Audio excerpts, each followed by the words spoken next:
আসসালামু আলাইকুম। আজকে পেঁপের তরকারির রেসিপিটা শেয়ার করব। এটা খুবই মজা লাগে, আমাদের দেশে আমরা এভাবে রান্না করে খাই, চিংড়ি মাছ দিয়ে পেঁপে তরকারি। আর এই পেঁপে তরকারিটাতে আমি 2 রকমের চিংড়ি মাছ ব্যবহার করেছি। আর এভাবে পেঁপের ঝোল তরকারিটা খেতে কিন্তু বেশ দারুণ লাগে। আপনারা চাইলে একবার হলেও ট্রাই করতে পারেন। এর জন্য আমি একটা মিডিয়াম সাইজেরই পেঁপে নিয়ে নিলাম। আর পেঁপেটা খোসা ছাড়িয়ে ভিতর থেকে পরিষ্কার করে তারপর ছোট ছোট টুকরো করে কেটে নিব।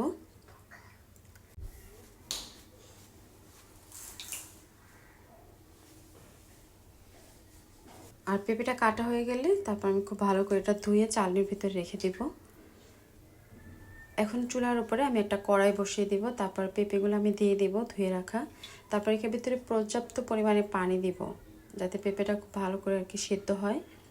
আর এখন দিয়ে দিচ্ছি স্বাদ অনুযায়ী লবণ আর হলুদের গুঁড়া, মরিচের গুঁড়া দিয়ে দিব। সামান্য পরিমাণে হলুদের গুঁড়া দিয়েছি, মরিচের গুঁড়াটাও অল্প পরিমাণে দিয়েছি। তারপর ধনিয়া আর জিরার গুঁড়া এক চিমটে করে আর কি দিয়েছি। এখন সব কিছু নেড়েচেড়ে মিশিয়ে প্রথমে একটা বলক আনিয়ে নেব। পেঁপেটা সিদ্ধ হতে একটু সময় লাগে, তো যখন একটা বলক চলে আসবে তখন এর ভিতরে আমি হাফ চামচের মতো আদা বাটা আর 1 চামচ রসুন বাটা দিয়ে দেব। 2টার মতো কাঁচামরিচ আর একটা পেঁয়াজ আমি কুচিয়ে তারপর এর ভিতরে দিয়ে আবার ঢাকনা দিয়ে ঢেকে রেখে দেব একদম সিদ্ধ হওয়া পর্যন্ত। যতক্ষণ না পর্যন্ত পেঁপেটা সিদ্ধ হয় ঠিক ততক্ষণ অপেক্ষা করব। পেঁপেটা যখন খুব ভালো করে সিদ্ধ হয়ে যাবে তখন খুন্তি দিয়ে আর একটুখানি নরম করে নিব। এতে করে ভালো লাগে আর কি পেঁপেটা খেতে। পেঁপেটা যত বেশি রান্না করা যায় তত বেশি ভালো লাগে আর কি। আমার এটা সিদ্ধ হয়ে গেছে, এটা আমি এখন নামিয়ে একটা সাইডে রেখে দেবো। আর ওইটুকু পরিমাণে ঝোল আমি রাখবো। এখন প্যানের ভিতরে তেল দিয়েছি, তেল যখন গরম হয়ে এসেছে তখন আমি এখানে বড় চিংড়ি সেটা ভেজে নেব।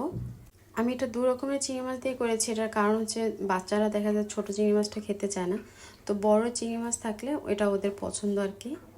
আপনারা চাইলে এই টিপসটা ফলো করতে পারেন। আর রেসিপিটা ভালো লাগলে রিকোয়েস্ট থাকলো আমার চ্যানেলটি সাবস্ক্রাইব করার।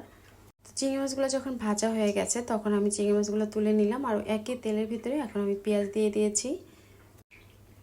পেঁয়াজের ভিতরে সামান্য পরিমাণে লবণ। তারপর পেঁয়াজটা ভেজে একটা সাইডে রেখে দেব। তারপর এখানে ছোট যে দেশি চিংড়ি মাছ সেগুলো আমি দিয়ে দিব। বেশ খানিকটা চিংড়ি মাছ এখানে দেওয়ার পরে এটার উপর আমি একটু লবণ দিয়ে দিব। তারপর চিংড়ি মাছটা খুব ভালো করে এখানে নেড়ে চেড়ে দিব। আর এ পর্যায়ে চুলার আঁচটা কিন্তু আমি কমিয়ে নিয়েছি। তারপর দিয়ে দিচ্ছি রসুন বাটা 1 চা চামচ, আদা বাটা হাফ চা চামচ, হলুদের গুঁড়া দিয়ে দিচ্ছি সামান্য পরিমাণে, আর একটুখানি মরিচের গুঁড়া। মানে চিংড়ি মাছটা এখন আমি খুব সুন্দর করে একটু ভুনা করে নিব। তাই অল্প একটু পরিমাণে পানি দিয়ে ঢাকনা দিয়ে ঢেকে দিলাম।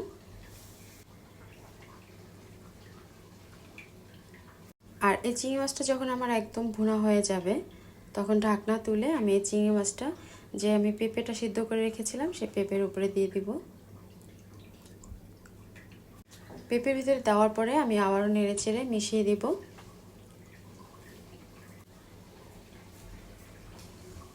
মানে এভাবে পেঁপেটা রান্না করলে এত মজা লাগে ভাত দিয়ে, গরম ভাতের সাথে আমাদের কাছে বেশ ভালো লাগে। আপনারা একবার ট্রাই করতে পারেন।